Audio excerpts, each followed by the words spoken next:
Assalamualaikum warahmatullahi wabarakatuh.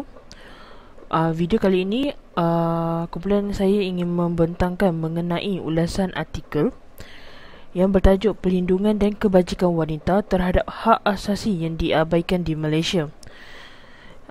Terdapat 3 artikel yang akan diketengahkan di dalam video ini, di mana artikel A adalah hak asasi manusia dan pelibatan wanita dalam politik di Malaysia. Yang kedua, hak-hak wanita, Muslim dan pendidikan. Dan yang terakhir, artikel C, iaitu Islam dan hak pewarisan harta wanita. Sebelum saya memulakan pembentangan, saya ingin memperkenalkan ahli kumpulan saya, di mana saya sendiri, Nisha Syairah binti Muhammad Izzah, Najla Iklima binti Muhammad Rafi, Nurul Husna binti Muhammad Adnan, Muhammad Amirul bin Muhammad Safri, dan yang terakhir sekali Muhammad Dizafullah bin Hasbullah. Jadi kita akan mulakan pembentangan yang pertama, iaitu pendahuluan. Assalamualaikum, saya Muhammad Amirul bin Muhammad Safri akan menjelaskan tentang pengenalan bagi ketiga-tiga artikel yang telah dinyatakan oleh saudari Nisa.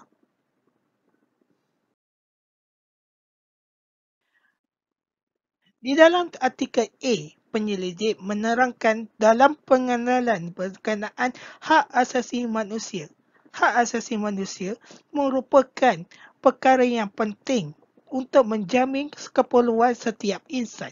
Setiap individu bebas menuntut ilmu, beribadat, mencari pekerjaan dan juga mempunyai hak untuk bersuara. Di Malaysia terdapat hak-hak tertentu yang telah digariskan di dalam Perlembagaan Negara untuk semua rakyat Malaysia termasuklah golongan wanita. Kewujudan pelbagai fahaman politik, agama, etnik dan keturunan menyebabkan kebebasan asasi di Malaysia lebih bersifat kebebasan yang dikawal dan juga dapat menjamin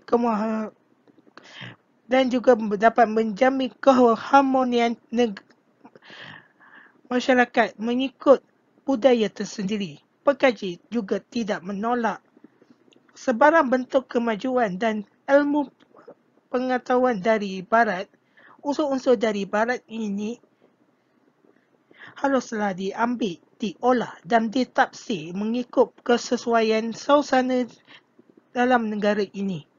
Walaupun tidak dijelaskan secara jelas tentang hak asasi terhadap wanita berpolitik dalam Perlembagaan Negara, namun pengkaji menyatakan maksud hak sama rata dan hak kebebasan mempunyai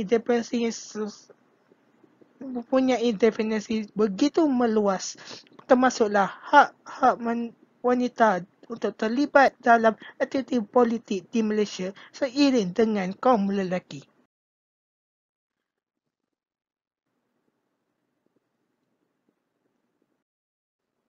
Sementara itu, di dalam artikel B pula penyelidik membicara tentang Islam merupakan agama yang syumul dan menyeluruh terhadap segala aspek kehidupan manusia, termasuklah hak-hak sepatutnya kepada wanita. Hak ini merupakan salah satu hak wanita di dalam ini merupakan salah satu hak wanita dalam pendidikan.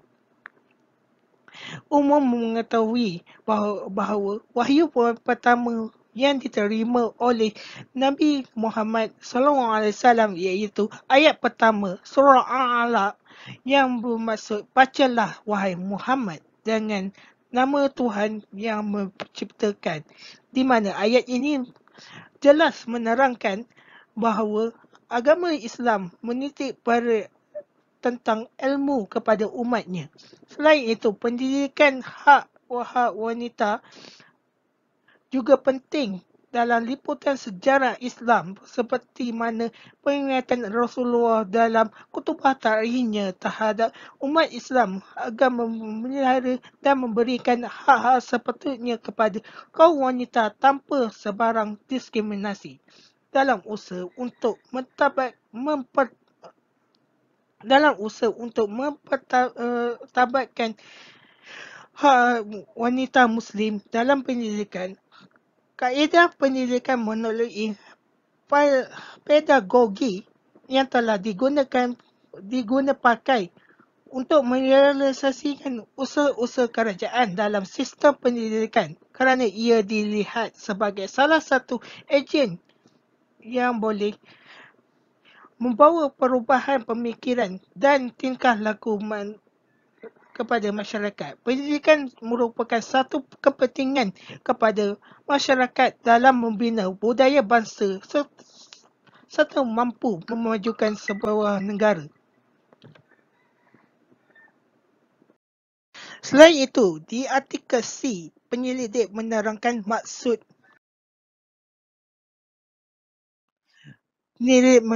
maksud wasiat yang berasal dari kataan wasa yang membawa maksud satu bentuk perintah, nasihat, perjanjian atau pemberian harta daripada seorang yang meninggal dunia. Penyelidik juga ada mengetengahkan maksud faraid dan miras yang membawa maksud ilmu yang dimiliki bagi menentukan tiap-tiap hak dari pusaka dan merupakan satu bentuk pembahagian dan atau pengiraan tiap-tiap hak satu bentuk pembahagian atau pengiraan yang ditetapkan oleh syarak dalam pembahagian harta pengendalian si mati kepada waris yang layak menerimanya.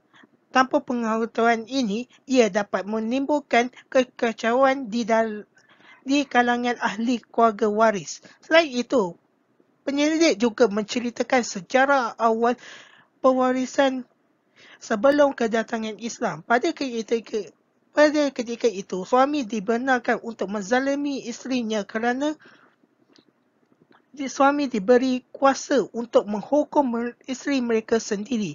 Darjat wanita ketika itu dipandang rendah dan tidak dipedulikan kerana dianggap sebagai kaum yang lemah dan sering ditindas oleh kaum lelaki. Di dalam undang-undang Rom, apabila wanita itu dikahwini, segala harta dan diri mereka menjadi hak suami dan isteri dia juga dianggap sebagai harta yang dibeli. Hal ini berakhir apabila kedatangan Islam sebagai agama yang suci dan syumul yang mengangkat martabat kedudukan kaum wanita serta menaikkan status mereka sebagai ibu kepada semua lelaki. Kedatangan Islam ketika itu menyelamatkan semua wanita daripada terus ditindih dan dihina. Seterusnya, Saudara Zafrullah akan menerangkan tentang penyataan masalah dan objektif kajian.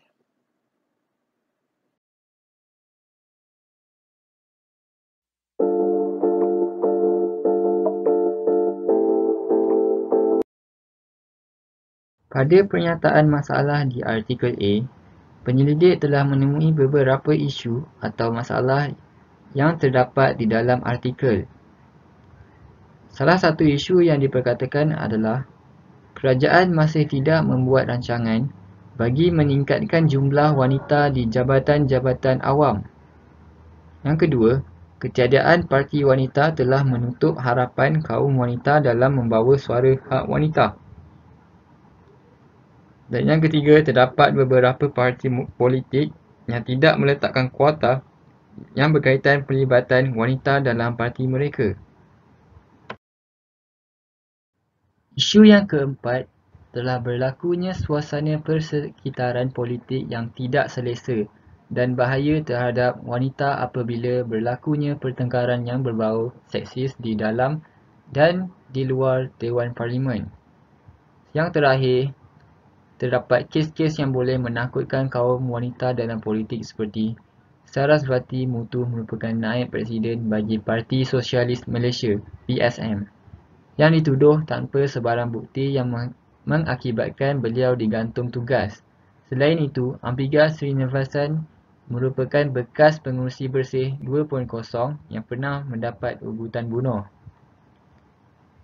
Isu-isu ini telah membuka mata kaum wanita untuk menubuhkan parti wanita yang baharu. Dengan parti-parti baru ini telah mengeluarkan dasar yang mengandungi penghapusan diskriminasi terhadap wanita. Di dalam objektif kajian ini, penyelidik ataupun pengkaji telah mensasarkan dua objektif yang perlu dicapai di dalam kajian ini. Salah satunya adalah objektif yang pertama adalah untuk mengenal pasti hak kebebasan asasi diperuntukkan oleh Perlembagaan Persekutuan dan Piagam Hak Asasi Manusia bagi setiap rakyat. Selain itu, objektif yang kedua adalah untuk mengenal pasti perbandingan pencapaian calon Parlimen wanita dalam pilihan raya umum pada tahun 1999, 2004 dan 2008 di Malaysia. Di dalam pernyataan masalah untuk artikel B ini, ia menceritakan isu-isu hak wanita dan pendidikan daripada perspektif Islam yang perlu diberi perhatian. Di antara isu-isu yang dibincangkan adalah apabila seorang isteri yang dikasari oleh suaminya sehingga berlakunya kezaliman seperti ditampar, ditendang dan dipijak ketika hamil. Tambahan pula, selepas pertelingkaran itu berlaku, isterinya ditinggalkan oleh suaminya tanpa sebarang nafkah. Dan dari situ, ia telah berlakunya kezaliman terhadap isteri, iaitu kaum wanita. Tidak lupa juga kanak-kanak perempuan yang dipaksa kahwin oleh bapanya di atas alasan yang tidak munasabah itu. Hal ini telah meningkatkan lagi semangat feminisme dalam menyuarakan hak mereka untuk memperjuangkan kebebasan wanita dari sebarang keganasan dan penindasan daripada kaum lelaki. Dalam bahagian objektif kajian ini, pengkaji telah mensasarkan 3 objektif yang perlu dicapai dalam kajian ini untuk menjawab persoalan kajian. Objektif yang pertama adalah untuk mengenal pasti penerapan nilai dan sesuatu budaya melalui pendekatan pedagogi dalam merealisasikan objektif pengajaran. Objektif yang kedua adalah untuk mengenal pasti perjuangan feminis di persada antarabangsa dan di Malaysia. Objektif yang terakhir adalah untuk mengenal pasti pengajaran dalam pendidikan hak-hak wanita Muslim. Di dalam penyataan masalah di artikel C ini, hak wanita dalam pewarisan harta daripada perspektif Islam adalah antara isu-isu yang perlu diberi perhatian dan penumpuan agar dapat mengatasi masalah yang berkaitan dengan isu penindasan dan kezaliman terhadap wanita dan anak-anak yatim pada zaman jahiliah. Pada zaman itu, wanita tidak mendapat hak dalam harta pusaka kerana mereka dianggap golongan yang tidak penting dan berguna kepada masyarakat. Sejak kedatangan Islam sebagai agama yang suci dan syumul, telah mengangkat martabat dan kedudukan kaum wanita sebagai ibu kepada kaum lelaki yang harus dihormati dan dilindungi.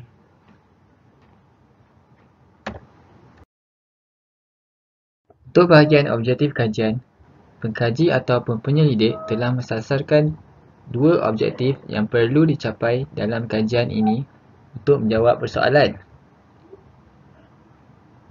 Objektif yang pertama adalah untuk mengenal pasti hak wanita dalam pewarisan harta pada zaman jahiliah sebelum dan selepas kedatangan Islam.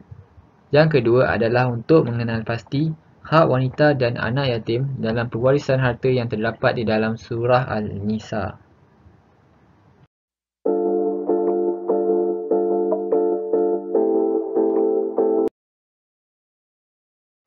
Isi dan huraian.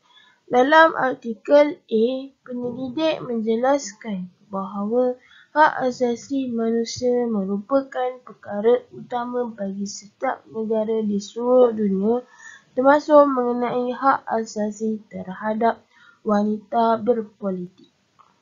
Selain itu, penyelidik berpendapat bahawa terdapat kaitan secara awal dengan hak asasi manusia dan wanita.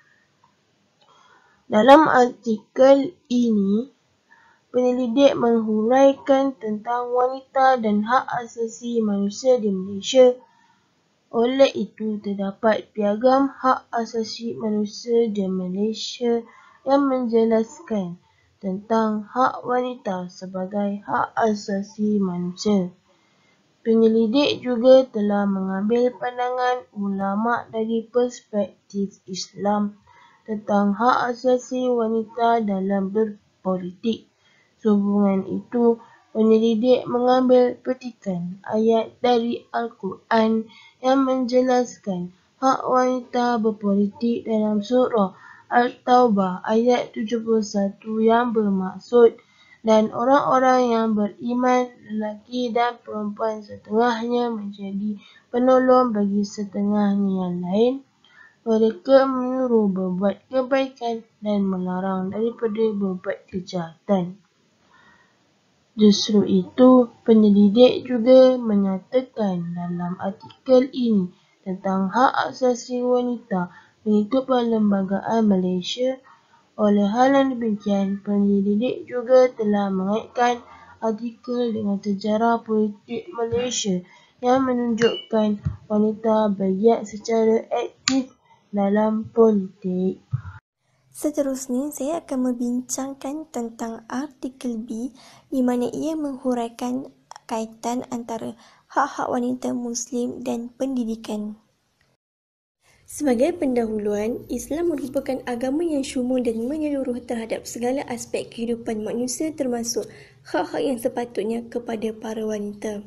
Syariat Islam sendiri memberi pelbagai hak kepada wanita terutamanya dalam masalah perkahwinan, perceraian, pemilikan harta, pendidikan, pewarisan harta dan sebagainya.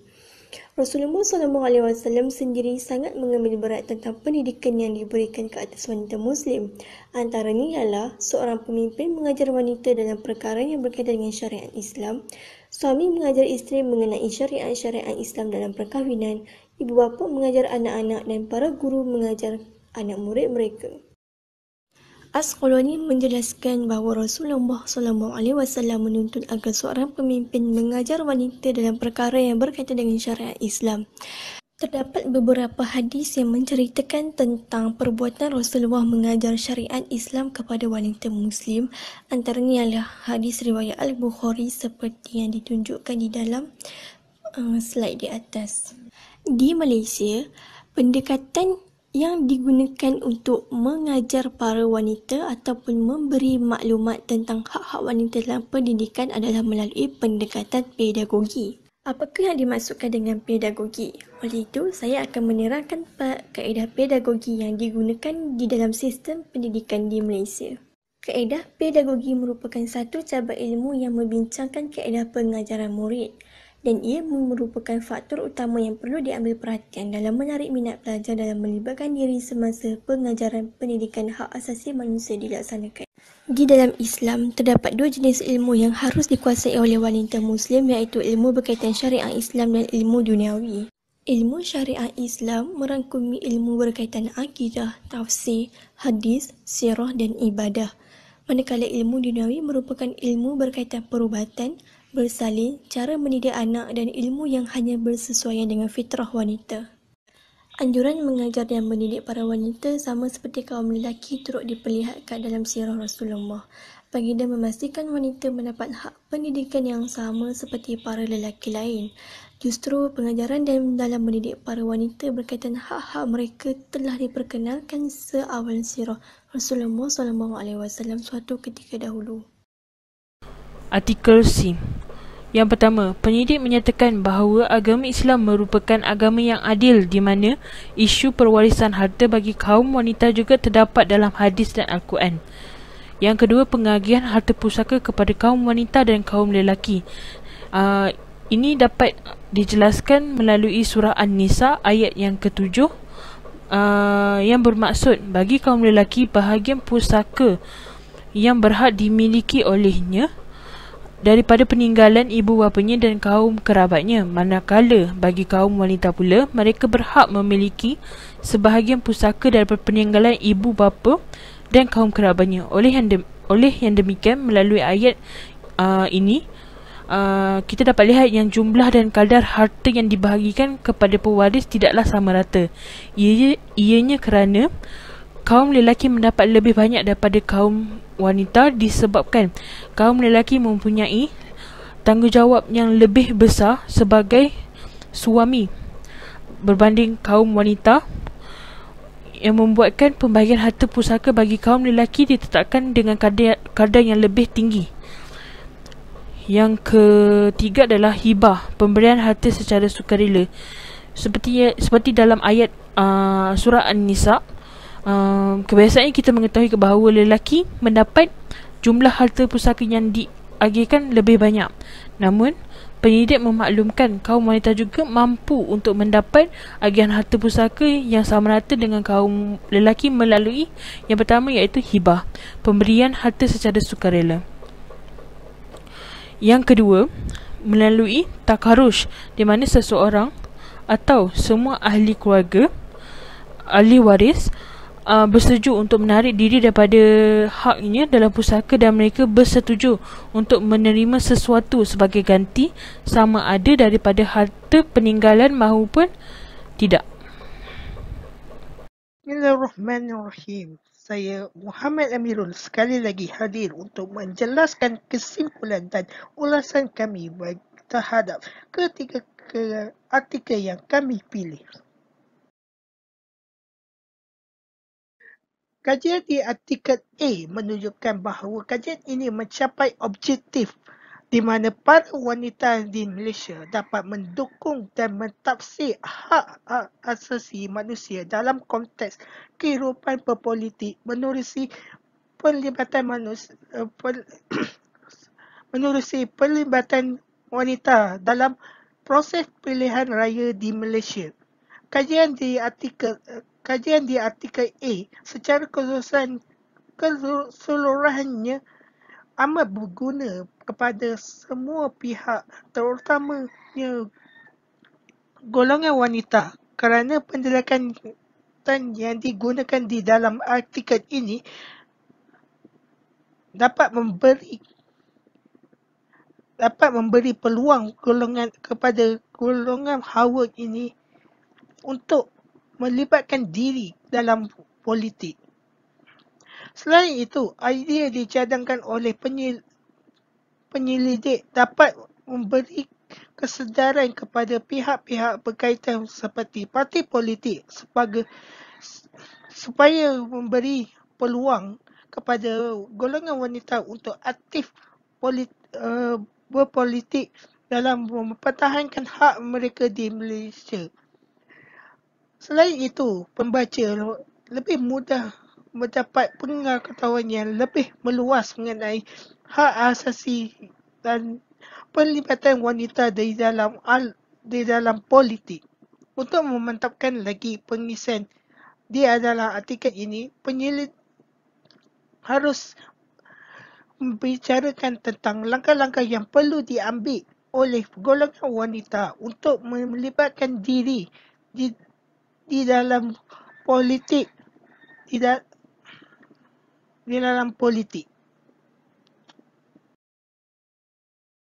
Artikel B, secara keseluruhannya, kajian ini dapat mencapai objektif iaitu memberi kesefahaman dan kesedaran wanita tentang hak-hak mereka dalam mendapatkan pendidikan yang sempurna.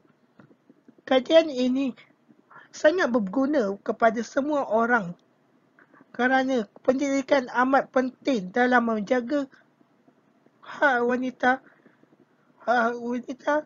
seperti yang disampaikan oleh Rasulullah SAW dalam ketubah terakhirnya.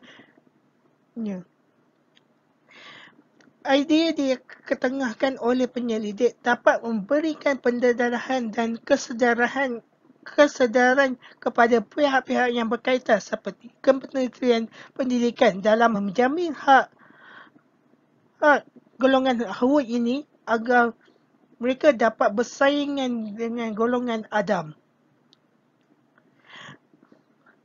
Penyelidik berjaya mengetengahkan dalam pendidikan hak asasi wanita kerana Islam meletakkan wanita pada tempat yang mulia dan tinggi seperti juga kaum lelaki.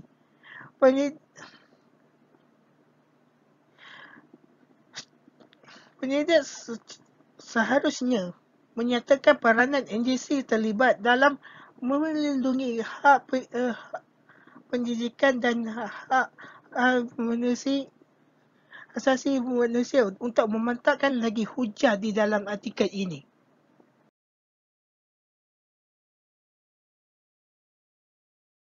Akhir sekali, kesimpulan untuk artikel C ialah pengkaji dapat mencapai objektif mereka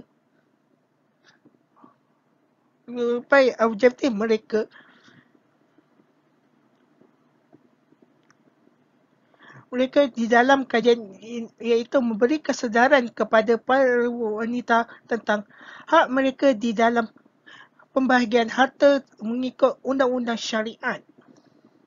Kajian ini secara konklusinya amat membantu kepada semua individu secara khususnya golongan wanita dalam memelihara hak mereka di dalam pembahagian harta seperti yang digariskan di dalam syariat Islam. Selain itu, idea yang dicadangkan oleh penyelidik dapat memberi kesedaran kepada pihak-pihak berkaitan dalam melindungi hak mereka dalam pembahagian harta agar mereka dapat mendapat bahagian mereka yang sepatutnya. Selain itu, pembaca lebih mudah mendapat pengetahuan yang meluas mengenai hak wanita di dalam pewarisan harta seperti yang digariskan di dalam ayat suci Al-Quran. Penyelidik seharusnya memasukkan hadis-hadis berkaitan wanita dengan pembahagian harta untuk mengukuhkan lagi pengisian mereka di dalam artikel ini. Daripada kami, kumpulan Nisha Syahira di dalam pembandakan ini. Saya sebagai wakil ingin memohon maaf jika ada kesilapan dan kesalahan di dalam pembantangan ini. Yang baik daripada Allah, yang buruknya datang daripada kekilafan kami sendiri. Sekian. Wassalamualaikum warahmatullahi wabarakatuh. Terima kasih kerana mendengar pembantangan kami.